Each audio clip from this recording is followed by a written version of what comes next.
Hey everybody, it's Bob Crossan, Senior Managing Editor for Water and Waste Digest, and today I have with me Patrick McKeown. He is the Business Development Director for ECT2. He is one of our young professionals this year, and as you've likely noticed if you've been following the videos this month, we're featuring them all in one-on-one interviews to kind of showcase their personality, get a little bit more history on their career, and give us an idea of what makes them tick. So let's get into our interview here with Patrick.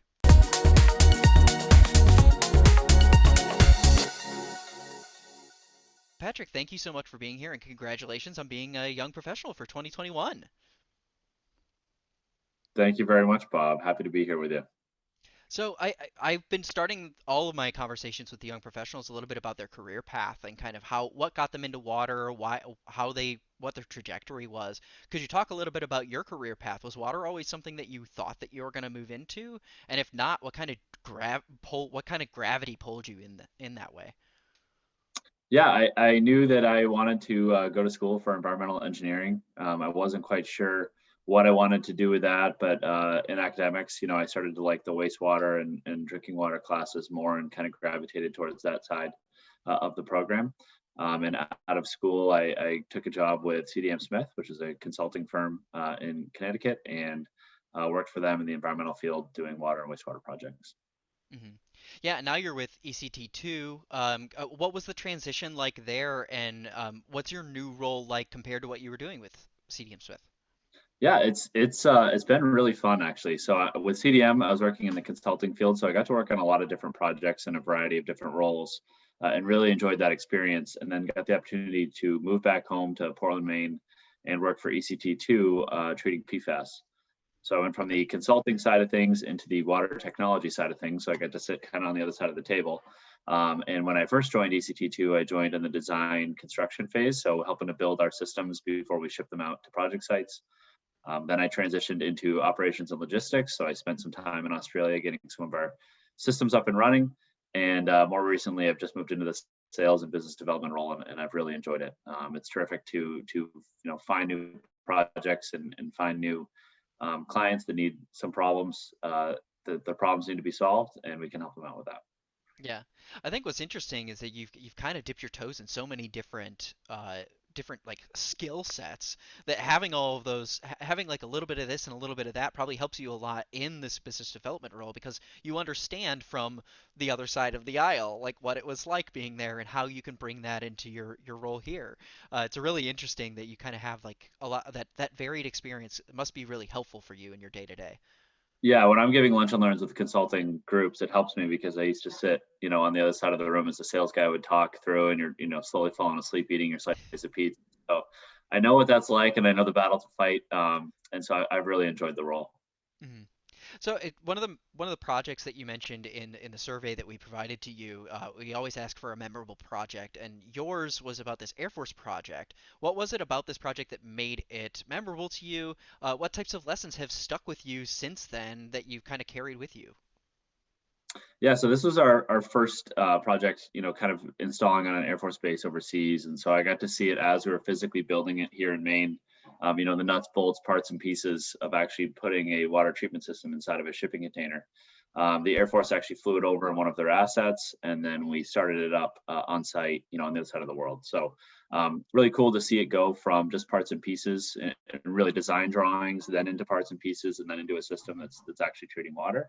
And the way that that's kind of stuck with me, I think, is uh, beginning with the end in mind. So when you start these projects and you start these efforts, even a video interview like today, right? It's what are the goals that are coming out of this as we begin it, Mhm. and making sure that you're kind of checking those boxes as you move down the path, so that by the time you get to your conclusion or you get to the end of whatever it is you're working on, you've got your desired result. Yeah.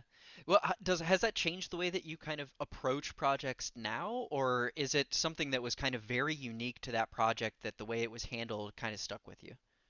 Well, I think it was just the experience of going from, complete greenfield, clean slate to building something, shipping it overseas and then installing it.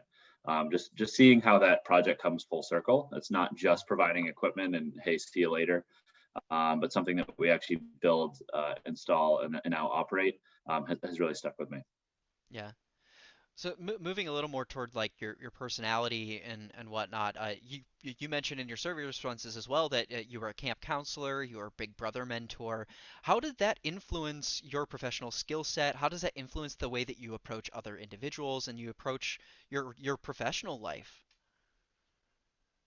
Yeah, I think that's a great question. I'm glad you asked. Right out of school, I had a lot of free time on my hands, and so I volunteered to be a big brother, and I found that to be a really rewarding experience. I think that what I've taken with it to the professional lane, if you will, is communication. I think when you're communicating with an 11-year-old on expectations, or even when I was a camp counselor in college, communicating with these kids as you're working through things, I think is kind of step one. And in the professional setting, it's still very important, right? You don't pick up the phone for 2 or 3 days and people start asking questions, what's going on. So my experience, playing dodgeball and doing all the things that you get to do as a camp counselor, I'm not sure that translated fully to the professional setting, but from a management and understanding, the needs and wants of a group that may want to do something that's not generally the preferred outcome, I think is important and has helped me to grow. And Yeah. also, I met my wife when I was a camp counselor, so that's definitely had a major influence on my life.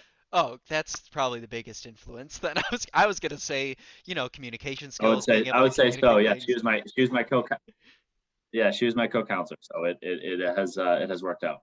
Yeah, I was gonna reference like, oh, you probably learned some communication skills, public speaking, like that kind of a thing. It's those are still things that you probably use in your day to day, and you don't really necessarily tie them to that, but you did learn something there, even whether it was internalized or not. Absolutely, yeah. The public speaking and the communication and managing of expectations, I think, definitely got some good groundwork and footwork there. Yeah, managing the expectations of people much younger than you is certainly a That aren't major necessarily happy challenge. with what they've got to do, right? It's just like managing clients, right? If you're not going to hit a deadline, or something is not going to get where it needs to be on time, you've got to be able to manage that and understand how that's going to affect things. Yeah, and communicate it effectively and with empathy. So, Correct. Yeah, absolutely. kind of continuing on the path of like the personal notes and stuff, you also mentioned like hobbies is fishing, and that's been a go-to pastime for you. What has made that experience one that you kind of continually gravitate toward? You mentioned Portland, Maine being where you're living now. I imagine that fishing's got to be outstanding for one. So, but Yeah. what about that experience really draws you in? Why is it that you gravitate toward fishing so often? Yeah, I think that, most folks, when they've got hobbies, the number one answer they probably say is because when I'm doing X, it's all that I'm thinking about, right? It's when I'm focused on that, it's not really worried about other things. We've got a family camp on a lake about 45 minutes north of here, and we spend a lot of time there in the summer and ice fishing in the winter. But the more enjoyable time is definitely fishing in the summer. And just being able to be there and totally decompress and relax with family and friends is definitely what drives me there. We also fish in the ocean quite a bit in the summer, and I think that the challenge of reading the tides and knowing where you've got to be, and the reward that comes with that, I think so. It's kind of two different experiences, right? You've got the relaxed lake fishing, where just a passage of time and a relaxation, and then the ocean, where it's a bit of a challenge. I find them both, equally rewarding, and I think that's why I spend quite a bit of time doing it. Yeah, and if I recall, you mentioned your grandfather was a big fisher too, and it seems like Yeah, that was really instilled with you at a very young age, fishing with your grandpa. That yeah, is so fun. yeah. So he actually had a fishing rod company. When my dad was young, and so all the kids with their summer jobs was repairing fishing rods. So, and it's actually his birthday today. We spoke earlier, and he's out salmon fishing on Lake Michigan. So hopefully he's doing well. But yeah, he's been a big positive influence on my life, and his motto is always leave it cleaner than you found it. Right, when you go camping or you go out hiking, whatever it may be. And I think that environmental stewardship is something that's kind of driven me down the career path that I've been on. Yeah. Well, tying that thread into the next question, which is kind of about family as well. You mentioned your father being a great influence on your career path and some of your choices in life and stuff. Could you talk about your experience with that and how he's been kind of a role model for you? Yeah, absolutely. I still remember in kindergarten he came in. He's a water treatment engineer, works in the water treatment business, I should say. And he came in kindergarten and built one of those really simple water filtration devices, which was like a 2-liter bottle with cotton swabs and like toothpicks and all kinds of weird stuff in it, right? And you took dirty water and you poured it through and out came clean water. And I still remember him coming into our class and doing that. And I think that probably planted a bug early. And that, that was his career, throughout, my whole childhood growing up. And then when I needed to kind of figure out what I was going to do, math came relatively easy to me, and I really enjoyed the sciences. So I just figured environmental engineering is a good place to start, and we'll see it from there. And so definitely his influence, in the field and understanding kind of the industry and how things were changing for the better, I think drove me towards this direction. Yeah, and then in your professional life, you had mentioned, and I apologize if I'm butchering this name, but Kate Biedron at CDM Smith, you mentioned her as being a very big influence on you as well in terms of like the start of your career. What types of things does she help you with and teach you when you were first starting out, and how has that stuck with you over time? Yeah. So her name's Kate Biedron. I don't know if you want to Biedron. re. Yeah. If you want to Okay. re. Do you want to re-hit it from there? No, no, no. Go ahead. Okay. Yeah. So Kate was terrific. She, I first started at CDM Smith. She's a very inclusive project manager. She was, I don't know, 5 or 6 years older than I was. So instantly viewed kind of as a role model, to us and the younger engineers as we started our careers there. And her people skills and management, not only being extremely technically competent and really understanding projects at their detail level, but also at that high level being able to really manage people and expectations and keep the mood of the room high, high energy. She just taught me the way that you can go about managing things and still have fun with it, right? That you Mhm. can be that high energy, happy person while managing these, really extremely stressful or difficult situations. So I definitely took a lot of that, or I've taken a lot of that with me in my career. Another thing I'd say is inclusivity. When you join a new organization, you don't know kind of how things are going to shuffle out. And she was terrific at showing you the way. And this is kind of how we do things. And, this is so and so, and they're going to help you with this. And so she made just a really big positive influence on not only my career, but a lot of the people that I worked with, both at CDM Smith and the folks that are involved in the water and wastewater community in the Northeast. She's one of those people that would walk into a conference and 385 of 386 attendees would have already known her. So she's just Yeah. Well, Kate Biedron, I apologize for mispronouncing your name initially. I've said it correctly now. I hope that you accept my apology for butchering your name at the start, but it sounds like you did a great job here with Patrick and helping give him some pathway. Last question here is one I'm asking all the young professionals.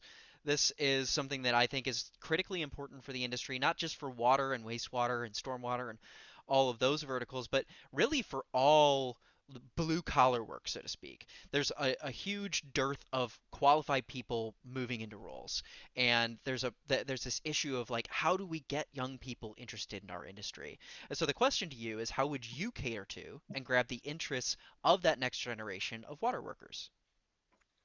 that's a great question. I've always had a natural tendency or curiosity to kind of figure out what's going on with water and where it came from and the whole water cycle. When I was in college, I actually earned my wastewater operator's license because wastewater treatment plants always have the best real estate in every town, especially here on the East Coast, right? They're all right on the ocean. It's right where we're discharging right up to the environment, right? So I think that you can do a lot of recruiting to get people excited about not only what they do and how important that is, right? You're making sure that sanitary waste gets dealt with on a formal basis, and you're making sure the drinking water is safe, and the job has a really huge impact. But also, you're working generally in a pretty cool location, right? You're showing up to an office that's not too far from the ocean, and the expectations are that you're going to make sure that everything goes well. So I think it's got a big impact on society. I think it's got a lot of benefits to the work, and I find it very interesting to keep things working well and keep them moving forward. So Mhm. as far as the next generation of water industry workers, I would say that there's a big benefit, and there are a lot of shoes to fill as folks start to retire out. We're missing some of that brain drain. And then more on the white collar, with environmental engineering and drinking water engineering, things like that, it's not going away, right? We're going to keep needing to solve these problems. Water is going to become more and more scarce as we move forward. So the more people we have in the industry, the more we've got smart people in the industry, and we can start to solve these problems. So come on board, I guess would be my statement there. Yeah, I like that. One, job security. Water's not going anywhere. It's critical to life. You got job security, Yeah. and you're the first Yep. person I've ever heard to flip the whole narrative of vanity with wastewater. Of like, no, Yes, sir. It's the prettiest place to work. Like, are you kidding me? Have you seen that sunset? Yeah, we gotta put the sexy back in sewers. We got to make it an attractive thing that we've got people working in the wastewater environment. It's an important gig, and there's definitely some benefits there. So I Yeah. think that there's a lot to be said for that industry. Yeah, I agree with you. I think that there are ways to showcase just how beautiful the wastewater can actually be, and you can highlight those types of things and show that even though there is this dirty component to it, Right. what you're making from it is so critical. It's so important. Very, very cool. I love that. I love that flip of that narrative. That's a really cool way to do that. Good. Yeah. Great. Well, Patrick, thank you so much for talking with us and giving us a little more insight into you and what makes you tick and what you like about the industry and everything. For everyone who's watching, we have an article in the link in the description below that you can read a little bit more about Patrick and all the other young professionals. And every single Tuesday and Thursday through the month of May, we are sharing all of these video interviews with you. So check back next Tuesday or Thursday, and we'll have some more cool content for you. So, Patrick, thanks again. We appreciate your time, and we'll talk to you later. Great. Thanks, Bob. Appreciate it.